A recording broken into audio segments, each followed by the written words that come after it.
In this video, I'm going to discuss my most popular lenses and photos based on statistics from Flickr.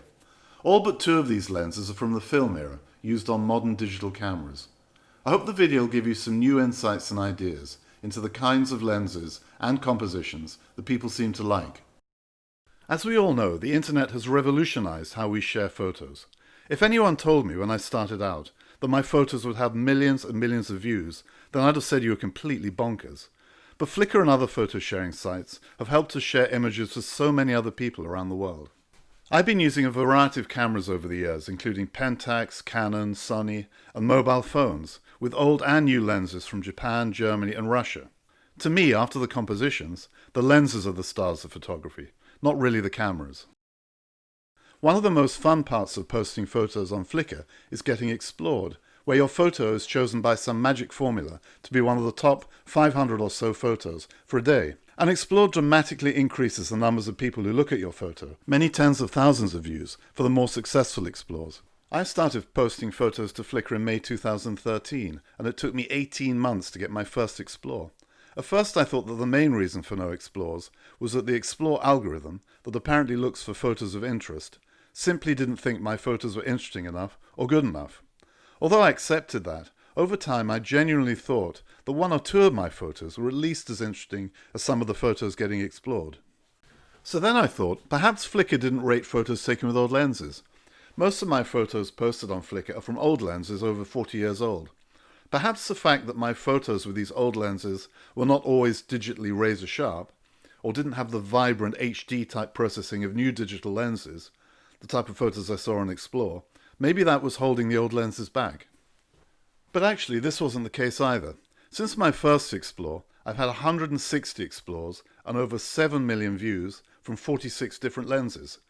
And most of these explores have been from film era lenses on digital cameras, and the photos definitely haven't all been razor sharp or HD looking. And by the way, 160 explores is nothing to compare to some others. A friend of mine has well over 10 million views and many more explores. But at least my explores are a reasonable sample size.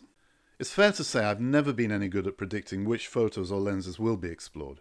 Sometimes I post a photo and think, oh, I hope that gets explored and more people will see it. And occasionally I think, that really will be explored, but I'm often disappointed. And then out of the blue, a photo is explored that I don't think deserves it at all.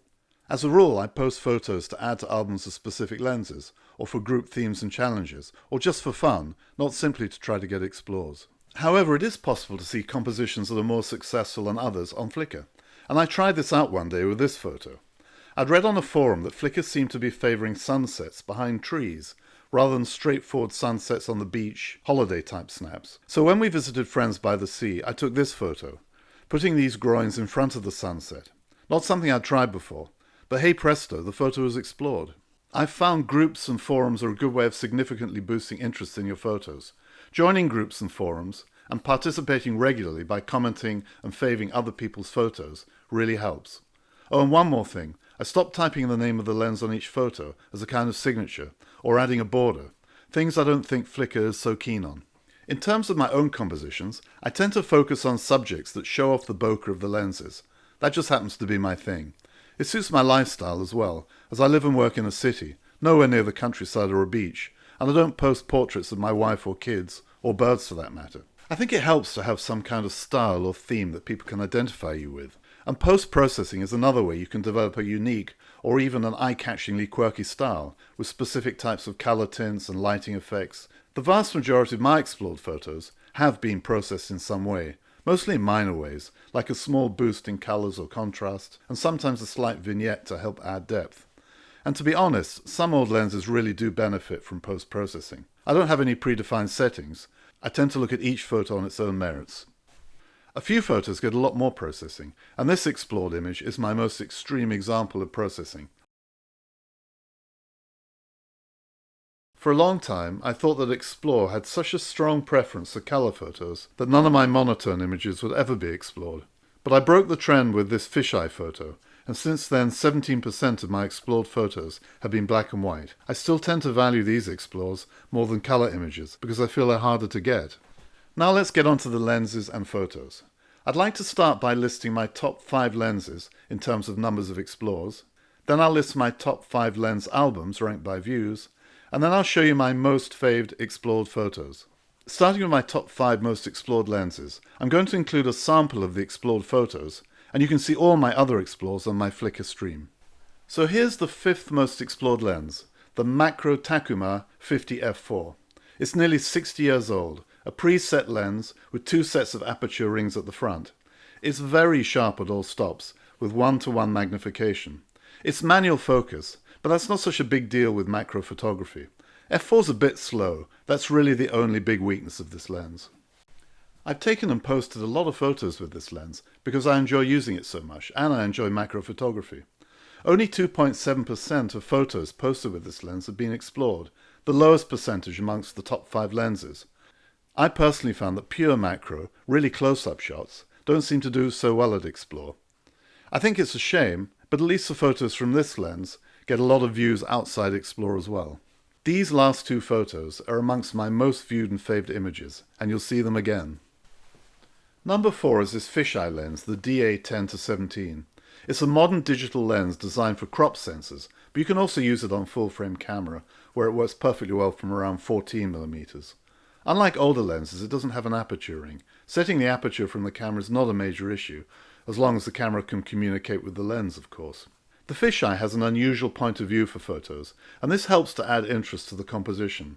The lens also produces excellent colours, which look very attractive on Flickr. I think this also helps attract interest. It has amazing flare control, and you can get really close to your subjects. The only downside is that it's a purple fringing monster, but that can be dealt with in post-processing. Number 3 in explored lenses is the Super Takuma 50 f1.4, the early 8 elements version. I'm actually lucky enough to own the later 7 elements versions as well, but these explores are from the earliest version. The lens was designed to rival the best German consumer fast 50s, and I think it's succeeded. It's one of those classic old lenses that photographers from other brands have heard about and respect. Legend has it that it was so expensive to produce that they decided to replace the 8 elements version with 7 elements. Nice story, but I suspect they weren't just being cheap. The next generation super multi-coated Takuma 50 f1.4 with radioactive coatings is a very good lens and only suffers in comparison when it comes to wide open bokeh. And it's the beautiful dreamy bokeh where this old lens really shines and where I've had most of the successful explores. The number 2 in explored lenses is a Pentax f100 macro. And what a great lens this is. It's as ugly as hell, or should I say beauty is in the eye of the beholder. It's all metal and very heavy. It has a stupidly small manual focus ring. Pentax really took a step down from the fabulous and generously large metal rings of the Takumas. It takes the most gorgeous photos, and these photos are closer to the bitingly sharp and HD style photos of the top modern digital lenses.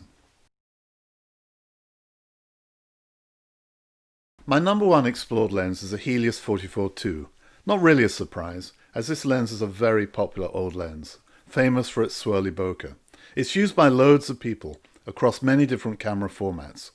Because numerous 44-2 lenses were made, it's good value too. It produces excellent images that are sharp at the center, even wide open. I have a number of different versions of the Helios 44 series, and I posted another video about the differences between these lenses. If I included photos from the other Helios 44s, the number of explores would more than double. They're that popular. The photos here are only from the 44-2 and include a mix of swirls, landscape shots, and product type shots.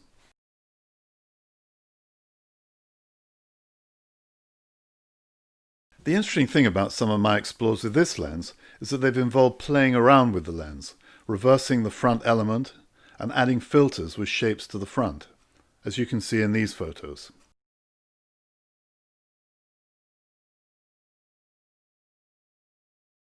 This photo of the awesome Helios 40 was my top explore with the 44-2 and the top ranked photo I've taken in terms of numbers of views. In summary, here are my top 5 explored lenses. Now onto my lens albums that have the highest number of views on Flickr. All these lenses have been explored. The percentage on the right is the percentage of views for that album compared to views of all my lens albums. So the Auto Takuma 35 is the most viewed album with 21.8% of views of all albums. and considering there are 46 different lens albums with explored photos, it's by some distance the most popular lens for people searching for lens photos. There's only one overlap to the explored lens, it's the Macro Takuma. I'll quickly go through the lenses one by one. And number 5 on the list is the Auto Takuma 55 f2.2. This little M42 beauty is one of the early Takumas with a cocking lever and an aperture ring at the front. It takes lovely images and collects a good number of faves on Flickr, if not explores. I'm not entirely sure why it attracts so much interest. Maybe it's because it's great value for money and a good way of buying into early, lesser coated M42 lenses. And maybe because of the gorgeous colours you can extract from the raw images. The number 4 most viewed lens album is the Carl Zeiss Jena Biotar 58 f2. My version is the 17-bladed red T version from around 1950. It's quite a cult lens, not only because it's a rare lens in its own right, but also because its optical design is the basis for the Helios 44-2. Despite posting a lot of photos from the lens, it doesn't get many explores. It only gets a fraction of the explores of the Helios 44s, for example. Looking through all my photos with the lens, they're quite busy and cluttered. I think I need to get more adventurous and bolder with the compositions, maybe more background empty space or repeated patterns. The images that have been explored definitely have clear patterns. The number 3 most viewed lens album is the Pentax K135 f2.5. This lens album attracts a lot of attention, probably because the lens is consistently rated as a top film era lens in reviews. I produced a video on the lens on YouTube, so that's a good place to start. It doesn't get explored very much. Indeed, I've only had one explore, and here it is. I'm not quite sure why I've only had one explore. It's definitely my fault. I'm not finding the best compositions. However, in my defense, the lens photos do pick up a lot of views consistently. This photo being one of the favorites, with more views and faves than the explored photo. Number 2 in the most viewed lens albums is the Macro Takuma, and I've already covered this lens, so I don't think I'll go over it again. At number 1 is the Auto Takuma 35 f2.3. It's an extraordinary lens. It's around 60 years old, and by today's standards, it's still quite a fast lens for its focal length. It has a huge amount of glass at the front that sucks in a lot of light. It's nice and sharp stop down, but it's wide open where this lens excels, and why I think it attracts so much interest. The bokeh is amazing. It may not be to everyone's taste, but it certainly is unique. This lens features heavily in my YouTube video on the best M42 lenses under 50mm for bokeh, so there's much more information about the lens there. It picks up a good number of explores, and in fact one more explore would propel it into the top 5 list of lenses, and not just this list of albums. By the way, it's also fun to reverse the front element of this lens. And now, here are my top 5 Flickr explored images, ranked by numbers of faves. I think the number of faves, even more than views, is the best measure of what people like, since they can view a photo without doing anything more, but faving requires affirmative action. Actually, I'm going to include one more than 5. So at number 6, Moonshot, taken with a Macro Takuma 50 f4. I'm including this because it was such a fun photo to take, and I really hoped it would get explored at the time, and it did. The 5th photo in terms of explore faves is a lens with pixie dust, taken with a Helios 44-2. This ticked a number of explore boxes. People seem to like looking at unusual photos of gear, not just a white background product type shot. And number 4, This Is Nuts, taken with the Macro Takuma again. Posted for a Macro Mondays group challenge called Contained, it did surprisingly well. I'm guessing the rather expressive faces of the pistachio nuts helps. And maybe the title of the photo, maybe the title appealed to the Flickr algorithm. At number 3 for Explore Faves, Photographing Christmas Tree Lights Bokeh. A catchy title, eh? Taken with an f100 macro. Again, this was a fun photo to take and share, with a variety of different bokeh effects, and also a little different from the many Christmas tree lights bokeh photos that are posted over Christmas time. It's also my highest ever ranked explore. It ranked number 2 on the day. At number 2 for explored faves, Bench and Fence, taken with a DA35 macro. I feel a little guilty about this photo, as I really hacked around the colours and contrasts in post-processing. It didn't look this dreamy or misty straight out of the camera, but it came out okay, and it was well received. It's one of my few big landscape successes, ironically taken with a macro lens. And at number 1 for explored faves, Photographing Autumn Aces, taken with, drumroll, a Tamron 17-50 zoom lens. In terms of numbers of faves, this photo is quite a distance ahead of all the other photos here. The Tamron's a good lens, but it's not a prime like all the others, and it's not an especially expensive lens either. The colours and those photographers clearly make the interest here, not the lens, and especially that lady in the camouflage.